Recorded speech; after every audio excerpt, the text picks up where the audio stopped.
Diz a palavra do Senhor, Êxodo 33, 15 em diante.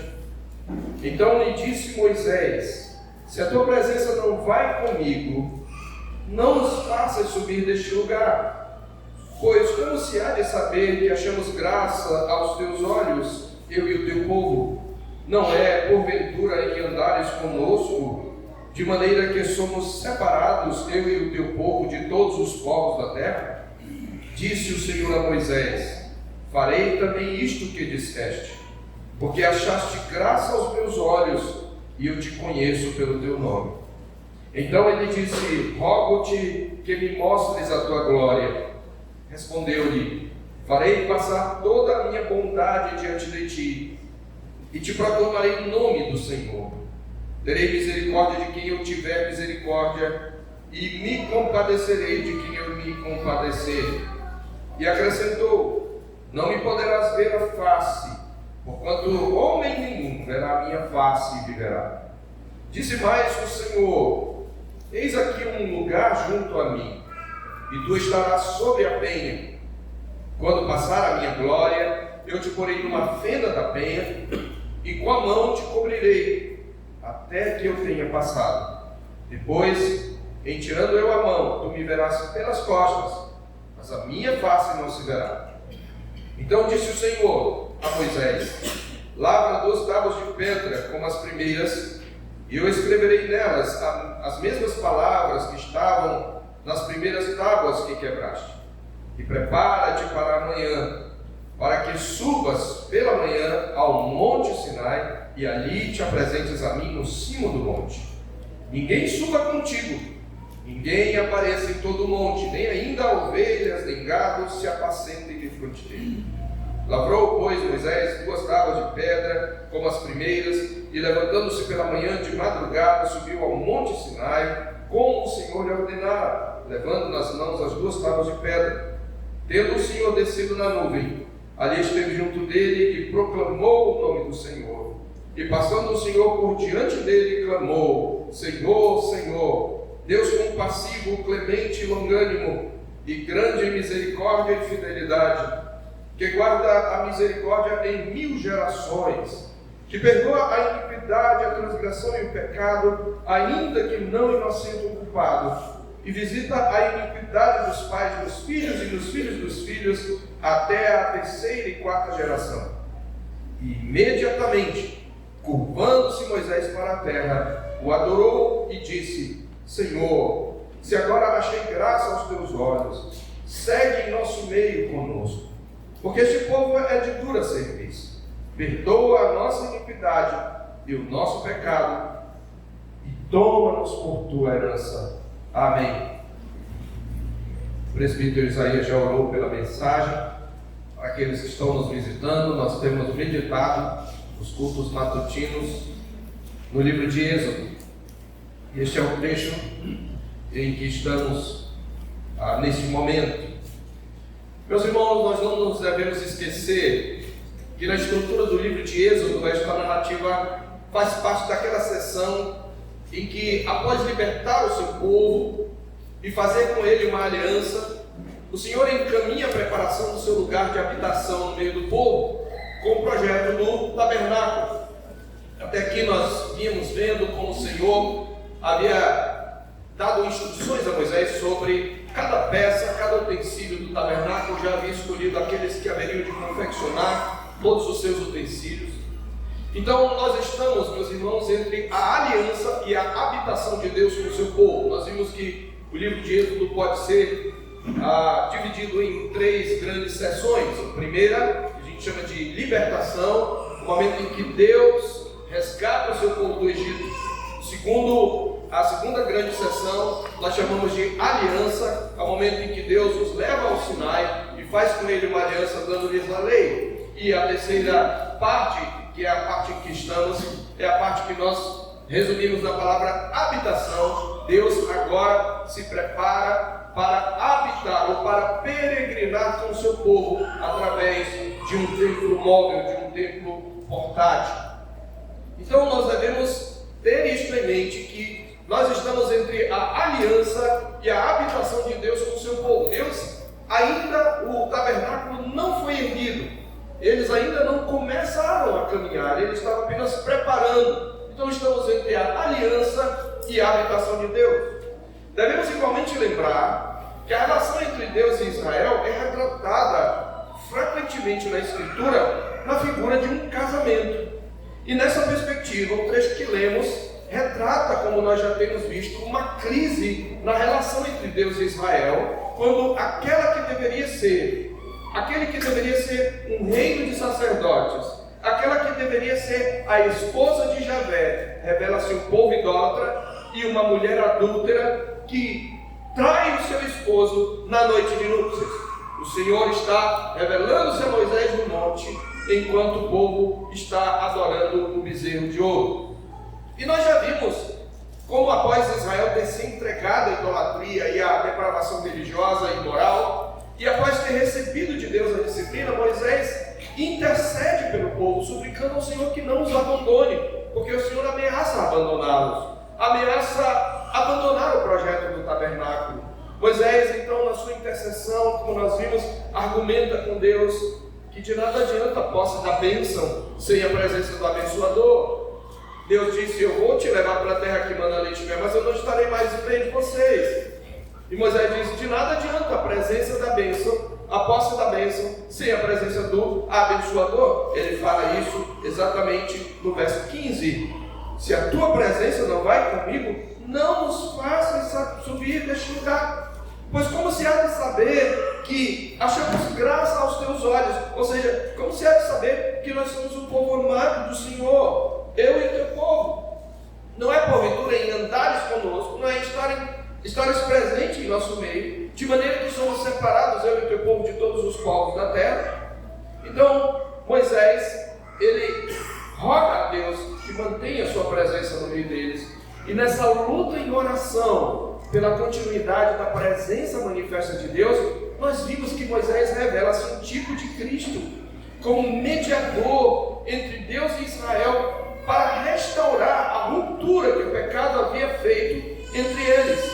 E nós vimos como o povo testemunhou a presença gloriosa de Deus na nuvem que descia naquela tenda, sobre aquela tenda armada, fora do arraial, que é, de certa maneira, uma espécie de prelúdio para o tabernáculo. Essa tenda é aí retratada no verso 7 até o verso 11. Ela estava fora do tabernáculo, não tinha utensílios, era uma tenda simples, e o Senhor vinha ocasionalmente ao encontro de Moisés. Ali Moisés saía para encontrar-se com o Senhor, e o povo de longe via a nuvem de glória descer sobre aquela tenda. E nós vemos como o povo testemunhou a presença gloriosa de Deus na nuvem, que descia sobre a tenda armada fora do arraial, e ouvia a sua palavra por intermédio de Moisés, cada vez que o povo consultava o Senhor. Isto ainda vai voltar mais à frente, aqui mesmo no capítulo 34, mas nós trataremos disso numa mensagem posterior, se Deus permitir. Mas nós temos então todo esse contexto, de modo que nos capítulos 33 e 34 nós temos em destaque, primeiro, a intercessão de Moisés, que vai do capítulo 33 de 1 a 16, e que nós já vimos. Segundo, a revelação da glória de Deus, que vai já a partir do capítulo 33, 17, mas especialmente do capítulo 34. E nós temos em terceiro lugar a renovação da aliança. Essa é a divisão tripla do texto. Você tem a intercessão de Moisés, nós já vimos, a revelação da glória de Deus e a renovação da aliança. A revelação da glória de Deus se dá exatamente no contexto da renovação da aliança. Elas estão superpostas. Moisés intercede, Deus promete revelar a sua glória, Deus ordena a Moisés que refaça as tábuas para que ele pudesse inscrever a sua lei.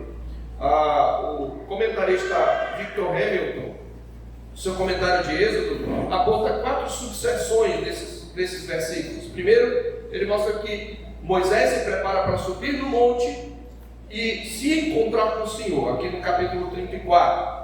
Depois o Senhor aparece e se revela a Moisés privativamente, revelando que tipo de Deus ele é. Terceiro, Moisés, em resposta à revelação especial do Senhor, adora e mais uma vez intercede pelo povo. E quarto, o Senhor promete renovar a aliança e operar maravilhas. Ele pede que Moisés, ele ordena que Moisés se prepare para a renovação da aliança, depois ele confirma que vai renovar a aliança. A ameaça do abandono de Deus, que é feita no capítulo 33, como nós vimos em mensagens anteriores, ela agora é tirada aqui. Ela é cessada pelo próprio Deus, pela sua misericórdia. E é nesse contexto que eu quero compartilhar com os irmãos sobre o tema a glória de Deus no desvendamento dos seus atributos. A glória de Deus no desvendamento dos seus atributos. Esse é o assunto desse texto. E como nós veremos e traremos aqui algumas aplicações, o que nós devemos ter em mente aqui é que esse texto trata do que deveria ser o nosso maior desejo, a nossa maior ambição e a nossa única verdadeira busca, que é conhecer o Senhor. Na verdade, meus irmãos, por toda a Escritura, Deus sempre destacou o fato de que Ele deseja ser conhecido. E na verdade é aí que começa o conhecimento de Deus, no fato de que Deus deseja ser conhecido, pois se Ele não o quisesse, ninguém poderia conhecê-lo. Todo o conhecimento de Deus começa com o próprio Deus. Ele resolveu revelar-se ao seu povo. E Deus deseja que nós o conheçamos de maneira crescente. O pleno conhecimento de Deus deve ser o nosso maior alvo. Não é à toa que Paulo, em Colossenses capítulo 1, no verso 9 em diante, ao orar pela igreja, ele diz: eu não cesso de orar e de pedir que transbordeis do pleno conhecimento da sua vontade, em toda a sabedoria e entendimento espiritual, para que, a fim de viver de modo digno do Senhor, para o seu inteiro agrado, frutificando em toda boa obra e crescendo no pleno conhecimento de Deus. Observe a redundância. Paulo ora para que transbordemos de pleno conhecimento, a fim de que continuemos crescendo no conhecimento de Deus. Conhecer a Deus é a essência da vida eterna. Não foi isso que disse o Senhor Jesus em João 17, se não me engano, verso 3? E esta é a vida eterna, que te conheçam a ti, o único Deus verdadeiro, e a Jesus Cristo a quem enviaste. Então você tem aqui um fato importante, que deve ser o alvo da nossa vida. Então Deus, Ele promete revelar a sua glória, Ele promete se dar a conhecer a Moisés, mas Moisés já não conhecia o Senhor. Nunca é suficiente e completo o conhecimento de Deus, porque Ele é eterno, sobretudo neste mundo. E como a glória de Deus se manifesta aqui? Eu vou tratar o texto passo a passo, trazendo uma divisão própria. Primeira cena desse texto que nós lemos: Deus atende a súplica do seu servo e declara o seu amor a ele. Deus atende a súplica do seu servo e declara o seu amor a ele. Versos 14 e 17, nós já vimos que Moisés diz: a minha presença, o Senhor já tinha dito, a minha presença irá contigo e eu te darei descanso. E Moisés, como que sedento ainda, ele enfatiza: se a tua presença não vai comigo, não nos faça subir desse lugar. E argumenta no verso 16, como já lemos. E olha a resposta de Deus. Na resposta de Deus, Ele revela eternamente o seu amor para Moisés. Aqui nós temos aqui uma declaração de amor do Senhor pelo seu servo. Ele diz: disse o Senhor a Moisés: farei também isto que disseste, porque achaste graça aos meus olhos, e eu te conheço pelo teu nome. Eu vou fazer também isto. Primeiro Moisés diz: eu quero que a tua presença vá conosco. E ele diz: eu vou fazer isto. Eu vou fazer isto. Por que eu vou fazer isto, Moisés?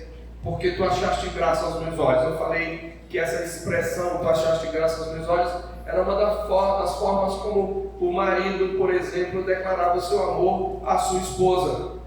A ideia sempre de achar graça, a pessoa olhou para o objeto do seu amor e o amou. Essa é a ideia. Então o Senhor diz: eu te conheço pelo teu nome, eu te conheço de maneira especial, eu te conheço de maneira redentora, eu amo você, Moisés, e por isso eu vou responder à sua oração. E, meus irmãos, é nesse contexto de intimidade, de promessa e de amor pactual declarado que Moisés avança em sua ousadia. Ele roga a Deus que mostre a sua glória a ele. Na verdade, ninguém esteve mais perto de Deus nesse contexto da velha aliança do que do que Moisés. Não existe nenhum mortal sobre a terra que jamais teria chegado tão próximo do Senhor entre os homens quanto Moisés no contexto da velha aliança. Veja, isso é interessante, porque Deus disse: olha, se há profeta entre vós, eu me revelar ele em sonhos ou em visões. Ele fala isso lá em Números 12, a Miriam e Arão. Mas com meu servo Moisés é diferente.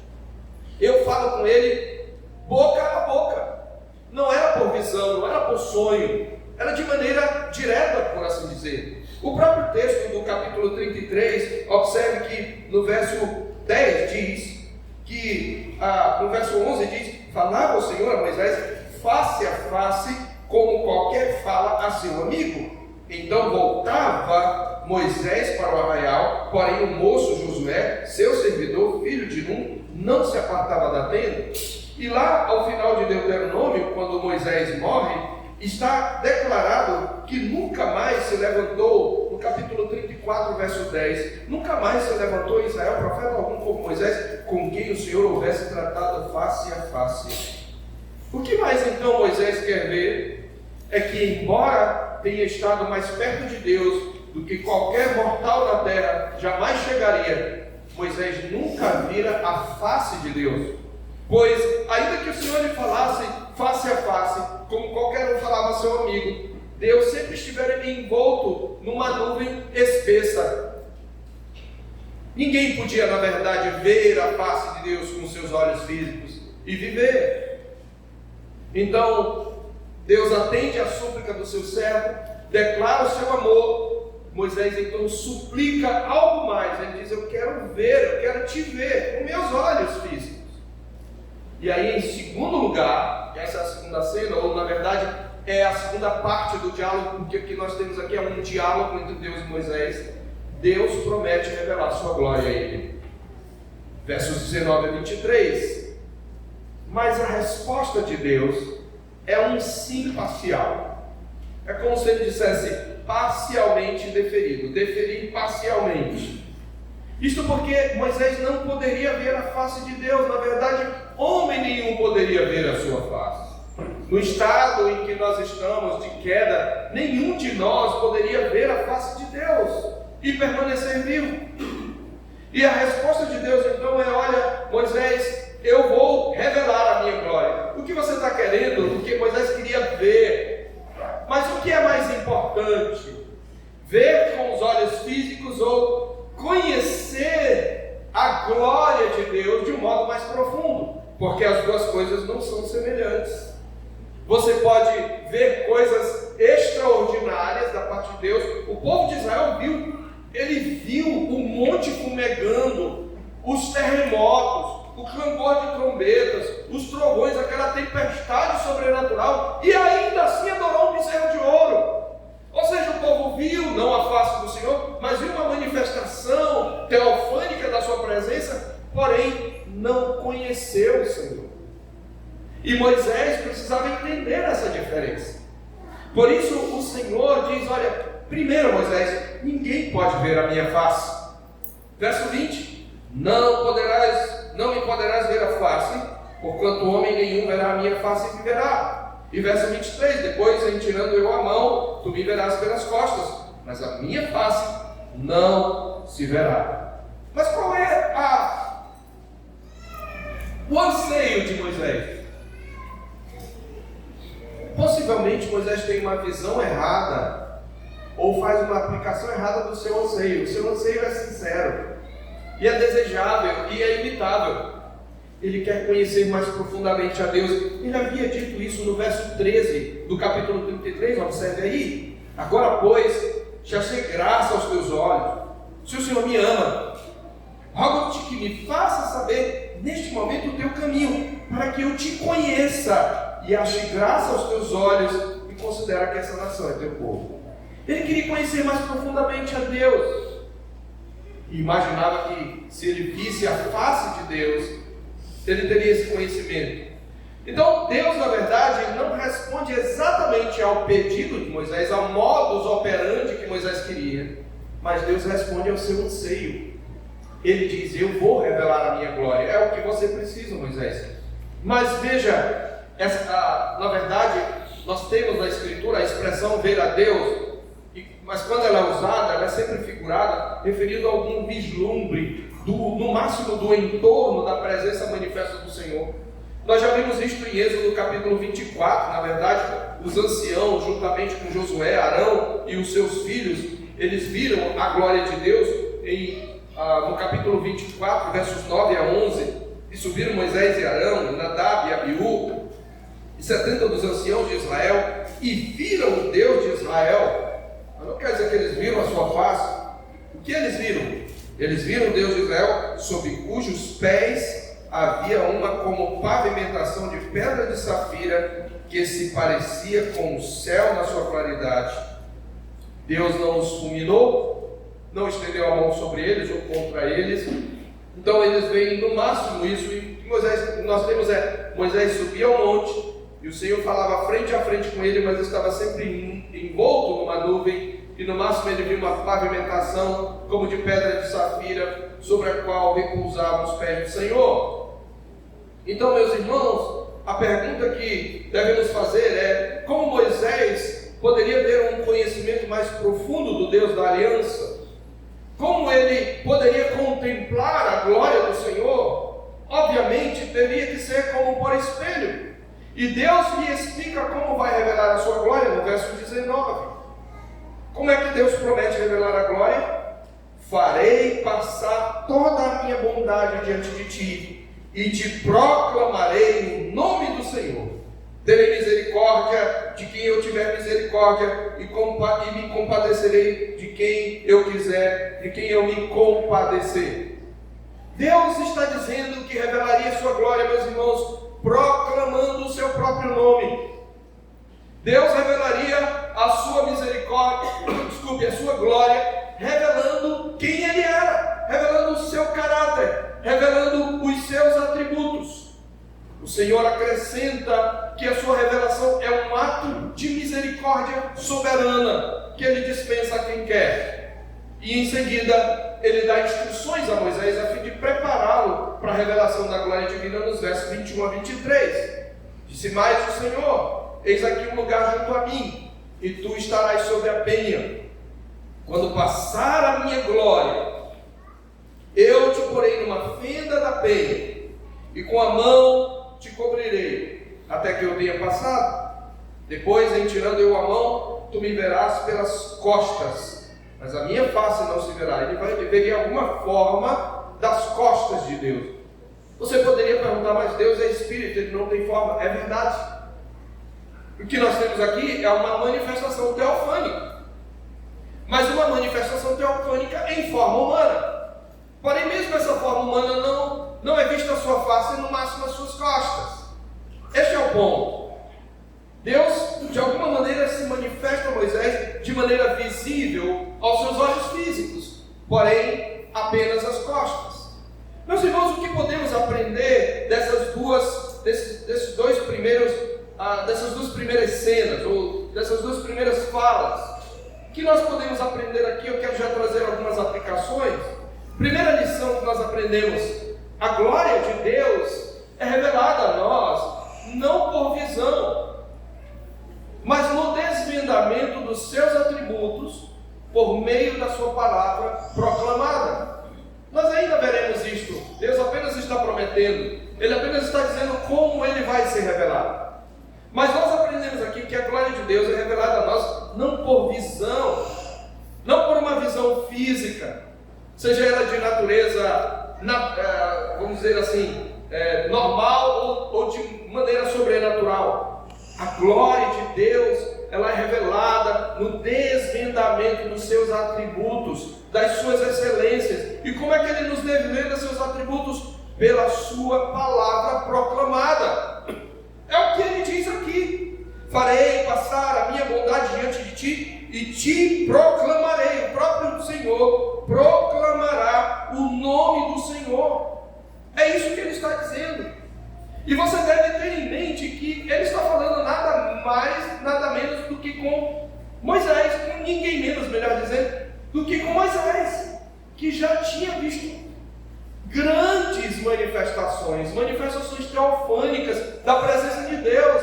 Ele estivera perto, mas Deus diz para ele: Moisés, não são essas manifestações que vão revelar de modo final a minha glória. Sim, de alguma maneira elas manifestam a minha glória, mas não é isto que vai te fazer me conhecer. Para que você me conheça, eu tenho que proclamar o meu nome a você, eu tenho que revelar quem eu sou. É pela minha palavra que eu revelo a minha glória. Irmãos, que maravilha! E como isso revela a nossa insensatez, quando nós pensamos: eu queria estar lá, eu queria ver aquela glória, eu queria ver o clangor de trombetas, eu queria ver o monte fumegando, o monte tremendo. Não, você não queria, porque quando o povo ouviu, ele disse: não fale o Senhor conosco, fala-nos tu, Moisés, nós vamos morrer, nós não queremos ouvir isso. A ideia de que ter uma visão teofânica de Deus é melhor para nós, ela vem de uma herança e de um coração pentecostal, que tem a ideia de que quando se tem uma visão de Deus, a pessoa sai pulando, cacarejando, brincando, uivando. Não, todo aquele que teve uma visão teofânica da glória de Deus temeu e tremeu diante dele. Daniel ficou doente um tempo, caiu como morto. João, quando viu Cristo ressurreto, caiu como morto. Isaías disse: ai de mim, que sou um homem de lábios impuros, habito no meio do povo de impuros lábios, e os meus olhos viram o Rei, o Senhor dos Exércitos. Mas o Senhor Deus, na sua misericórdia, nos revela a sua glória, proclamando a sua palavra a nós, como está fazendo neste momento. E nós deveríamos estar felizes de ouvir a sua palavra, porque é pela sua palavra que a sua glória é manifesta. E essa é a primeira lição que aprendemos: a glória de Deus é revelada a nós, não por visão, mas no desvendamento dos seus atributos por meio da sua palavra. Ele nos explica quem Ele é, Ele nos explica o seu caráter. Segunda lição: nós só podemos conhecer a Deus porque Ele decidiu se revelar a nós. Só podemos conhecer a Deus porque Ele decidiu se revelar a nós. E nisto Deus mostra a natureza soberana da sua graça e misericórdia. É isso que Ele disse para Moisés: terei misericórdia de quem eu tiver misericórdia, e me compadecerei de quem eu me compadecer. Paulo, em Romanos 9,15, cita este texto para ressaltar, para ensinar a doutrina da soberania de Deus na salvação do homem. Ele salva aqueles a quem quer, Ele se revela àqueles a quem quer. Irmãos, essa é uma das razões porque eu sigo pregando a palavra de Deus, mesmo que muitos dos que ouvem não compreendem, muitos permanecem com seu coração endurecido.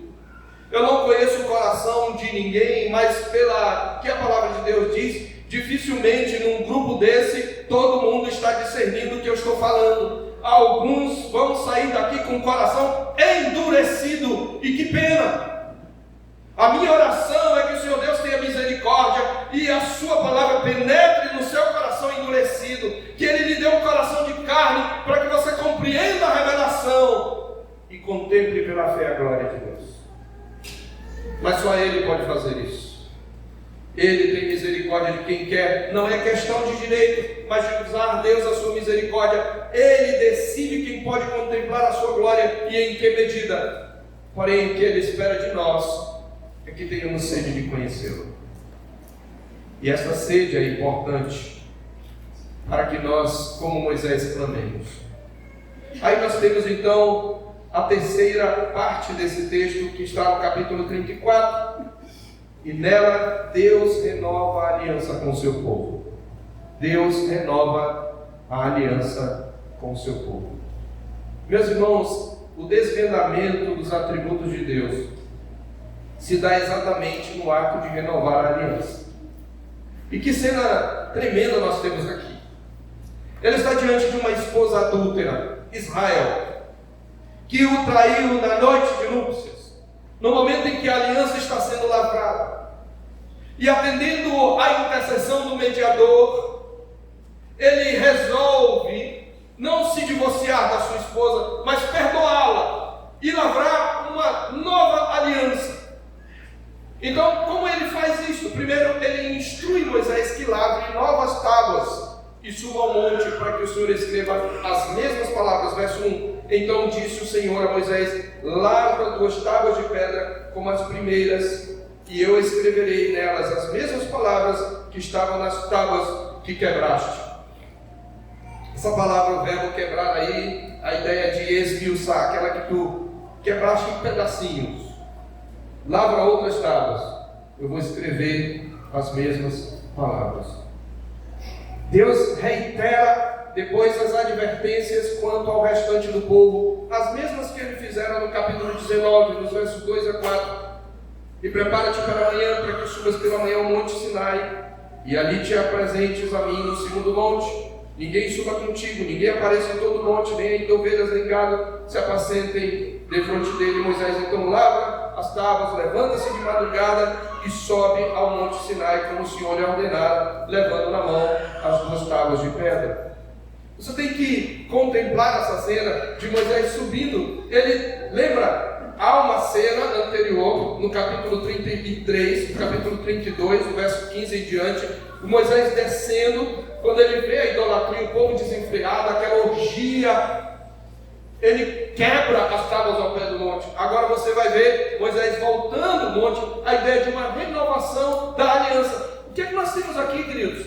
Nós temos, por assim dizer, uma nova aliança. Eu vou repetir, você não captou. Olha o evangelho aqui. Nós temos aqui uma nova aliança. E isso revela, antes de tudo, a fidelidade de Deus em manter as suas promessas, apesar da infidelidade de Israel. Porém, mais do que isto, no entanto, nós estamos tendo aqui um vislumbre da futura nova aliança. Deus estabelece um padrão de ação pelo qual o seu povo pode ter certeza que mesmo que o seu povo quebre a aliança, ele nunca a quebrará, ele a renovará. Então, esse texto, meus queridos, aponta para a futura nova aliança que mais tarde será profetizada por Jeremias e cumprida na obra de Jesus Cristo. É o que Jeremias vai falar exatamente. Veja, as palavras são semelhantes ao que acontece nesta narrativa em Jeremias 31, de 31 a 34. Eis aí 20 dias, diz o Senhor, em que firmarei nova aliança com a casa de Israel e com a casa de Judá. Ele mais uma vez fala a um povo infiel. É um povo que já está para ir ao cativeiro, porque quebrou a aliança. Aliás, Israel o tempo todo quebrou a aliança. Israel nunca foi fiel à aliança. É um povo rebelde, contradizente. É uma esposa adúltera e infiel. E não é diferente de nós, queridos. Porque nós vamos sair daqui no dia do Senhor e amanhã, ao amanhecer, com nossos primeiros pensamentos, nós vamos pecar contra o Senhor. Nós vamos quebrar a aliança. Nós vamos entrar em conflito com nossos familiares. Nós vamos desobedecer nossos pais. Nós vamos tramar nossa esposa, nossos filhos, nosso esposo. Nós vamos proceder em alguns momentos, talvez desonestamente. Nós vamos fazer fofoca do outro. Nós vamos prosseguir quebrando a aliança, porque nós somos pecadores, ainda que em processo de santificação. Nós somos o mesmo povo. E Deus diz: eu firmarei a aliança, veja o verso 32, não conforme a aliança que fiz com seus pais no dia que os tomei pela mão para os tirar da terra do Egito, porquanto eles anularam a minha aliança, não obstante eu os haver desposado. Olha a linguagem de casamento, diz o Senhor. Porque esta é a aliança que firmarei com a casa de Israel, depois daqueles dias, diz o Senhor, na mente lhes imprimirei as minhas leis, também no coração lhes inscreverei, eu serei o seu povo, o seu Deus, e eles serão o meu povo. Não ensinará jamais cada um ao seu próximo, nem cada um ao seu irmão, dizendo, conhece ao Senhor, porque todos me conhecerão, desde o menor até o maior, diz o Senhor, pois perdoarei as suas iniquidades, e dos seus pecados jamais me lembrarei. Aleluia. Deus está já aqui no pé do monte, dizendo, eu sou o Deus fiel. Vocês vão quebrar a minha aliança. Vocês quebraram a minha aliança na noite de núpcias, mas eu não vou quebrar. Eu vou garantir que essa aliança não será destruída, porque eu vou cumprir a minha promessa. É isso que o Senhor está fazendo. O Senhor faz isto, queridos, e isto obviamente aponta para Cristo. Por quê? Porque nós tínhamos a maldição da aliança sobre nós, e Deus precisava cumprir a aliança, a maldição da aliança. E o que fez? Ele enviou o seu filho, e o seu filho morreu pelos nossos pecados. O seu filho sofreu pela quebra da aliança, ele sofreu as sanções da aliança, e é por isso que na noite em que foi traído por um dos seus discípulos, ele toma o pão, ele toma o cálice, ele diz, isto é o meu corpo, que é dado por vós. E depois, falando do cálice, ele diz, este cálice é a nova aliança no meu sangue, derramado em favor de vós. E esta é a garantia que temos, pela qual todo dia do Senhor nós voltamos aqui, depois de uma semana de pecado, e podemos nos apresentar a Deus e adorá-lo, e saber que Ele vai nos ouvir, porque o seu Filho amado intercede por nós, porque Ele derramou o seu sangue. E é então que finalmente Deus renova a aliança com o seu povo, revelando a sua glória. E como Ele revela a sua glória? Ele revela exatamente explicando tudo o que Ele está fazendo. Deus se revela pelos seus atos e se revela pelas suas palavras. Ele renova a aliança pelos seus atos, Ele revela a sua fidelidade, mas Ele faz questão de explicar. E como Ele se revela, observe, Ele cumpre o que Ele disse para Moisés, eu vou passar toda a minha bondade por sobre você, diante de você, e vou proclamar o meu nome. Verso 5, tendo o Senhor descido na nuvem, ali esteve junto dele e proclamou o nome do Senhor. Há uma discussão sobre quem é o sujeito de proclamar o nome do Senhor, mas o verso 19 deixa claro, é o Senhor quem desce, é o Senhor que coloca Moisés numa fenda entre dois pedaços de rocha, e é o Senhor quem proclama o seu próprio nome. E a revelação do nome é o mesmo que a revelação do caráter. O nome revela o caráter. E quem é esse Deus? Ele duplamente diz Javé, Javé, e você sabe que esse é o nome pactual de Deus, o Deus que sempre estará presente, o Deus que existe por si mesmo. Ele diz Senhor, Senhor, mas ele prossegue revelando os seus atributos. Primeiro, Deus compassivo, Ele é um Deus compassivo, e a ideia dessa palavra é a mesma é como se fosse do ventre. É aquele que move suas entranhas de compaixão pelo seu povo. É um Deus também clemente. É um Deus disposto a perdoar e é longânimo. É alguém que tem uma paciência longa. Essa é a ideia. Mais do que isso, Ele também é grande em misericórdia e fidelidade. E essas duas palavras, a palavra misericórdia é aquela palavrinha quase intraduzível que destaca o amor da aliança, o amor leal, e que no Novo Testamento é traduzida por graça. Na verdade, a palavra misericórdia e fidelidade, elas equivalem às palavras lá no Novo Testamento, graça e verdade. Deus longânimo, grande em graça e grande em verdade, no sentido de fidelidade. Então, meus irmãos, no contexto de quebra da aliança, de infidelidade, de rebeldia do povo, Deus revela especialmente a Moisés, a sua misericórdia, a sua graça, a sua fidelidade. Ele vai guardar a aliança. É Ele quem preserva, tudo depende dEle. Nós só somos capazes de quebrar a aliança, mas Ele garante do princípio ao fim a aliança. A aliança não será destruída. Nem os seus eleitos, com toda a sua pecaminosidade, serão capazes de quebrar a sua aliança e fazê-lo desistir do seu amor. Que bênção maravilhosa, queridos. E eu quero concluir, já trouxemos várias aplicações, trazendo pelo menos 3 verdades aqui ainda, 3 afirmações. Primeiro, nós vemos aqui que uma das mais flagrantes demonstrações da misericórdia do Senhor é esta: que quando quebramos a sua aliança e arrependidos nos tornamos a Ele, Ele não só nos renova a sua aliança conosco, mas Ele ainda pode nos dar uma experiência mais profunda do conhecimento da sua glória. A infidelidade de Israel foi a oportunidade de Deus mostrar de maneira abundante a sua graça. Aqui, meus irmãos, ele confirma a verdade que mais tarde vai afirmar Paulo em Romanos 5,20, onde abundou o pecado, superabundou a graça. Pense nos pecados que você cometeu essa semana, meu irmão. Pense nas vezes que você quebrou a aliança. Pense nos pecados mais graves que você cometeu, pelos quais você envergonhou talvez o nome de Cristo.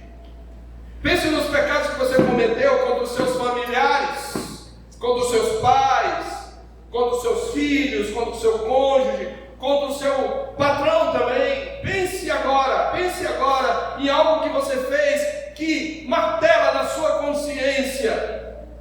O Deus que está presente, o Deus que fala na sua palavra, Ele é capaz não só de lhe perdoar, mas Ele é capaz de revelar-se mais profundamente a você e dar a você um conhecimento profundo da sua graça e do seu caráter.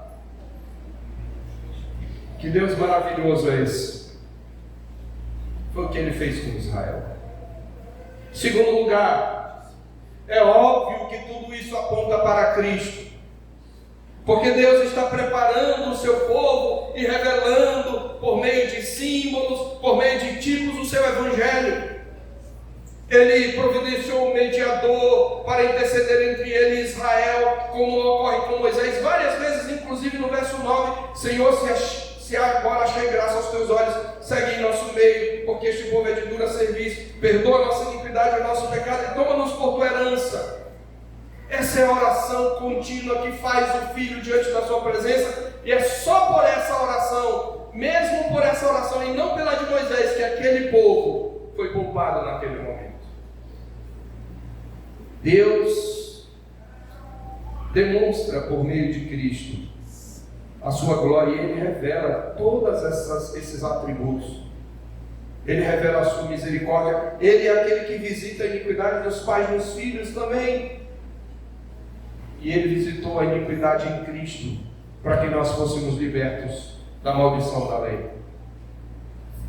E é por isso que João, ele usa essas duas expressões, graça e verdade. Lembra? Misericórdia e fidelidade são equivalentes neotestamentário das expressões neotestamentárias, graça e verdade.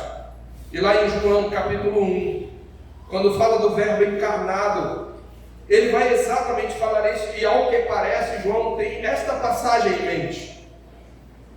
Quando Deus revelou sua glória a Moisés, ele diz, se você observar, no verso 14, e o verbo se fez carne e habitou entre nós, cheio de quê? De graça e verdade, misericórdia e fidelidade. É o mesmo. João é judeu, está escrevendo em grego, mas ele está escrevendo o equivalente em grego das palavras hebraicas. O verbo veio cheio de graça e verdade, e vimos sua glória. do Pai, os discípulos viram a Deus com seus olhos, porque Deus havia se encarnado. Na verdade, Moisés teve uma visão prévia do Filho pré-encarnado, porque ele mesmo, João diz que ninguém jamais viu a Deus, no verso 18, o Deus unigênito que está no seio do Pai é quem o revelou. E é por isso que ele diz também no verso 17, porque a lei foi dada por intermédio de Moisés. Ele sobe para lavrar, com as pedras lavradas, para receber a escritura. A lei é dada por intermédio dele, mas a graça e a verdade que Deus revelou a ele, nos é revelada por meio de Cristo Jesus. É o que João diz.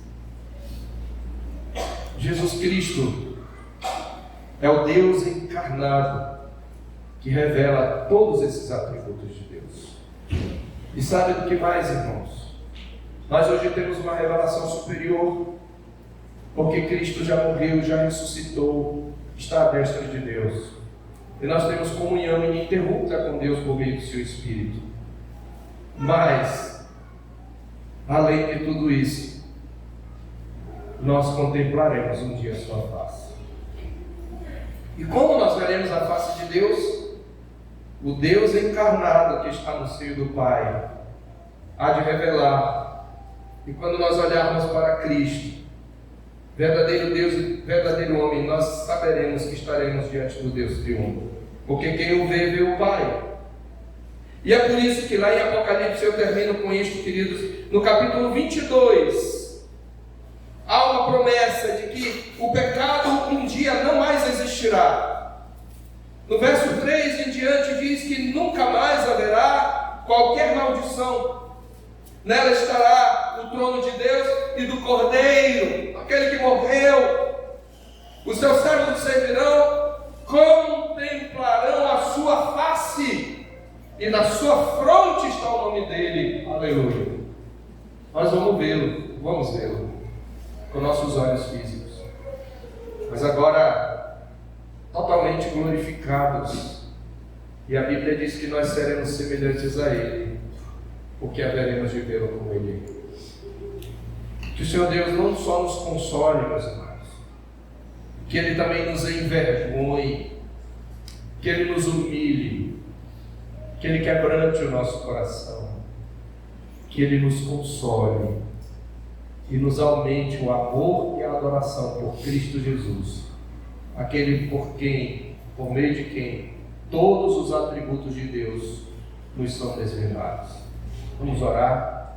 Senhor Deus, aplica a Tua palavra ao nosso coração, a cada um de nós, conforme a sua necessidade. Tem misericórdia de cada um aqui, revela a Tua glória e converte-nos a Ti, Senhor, e seremos convertidos. Em nome de Jesus, que a graça do nosso Senhor e Salvador Jesus Cristo, o amor sacrificial de Deus, nosso Pai, e a comunhão consoladora do Espírito, seja conosco e com todo o povo de Deus, agora e para sempre. Amém. Amém.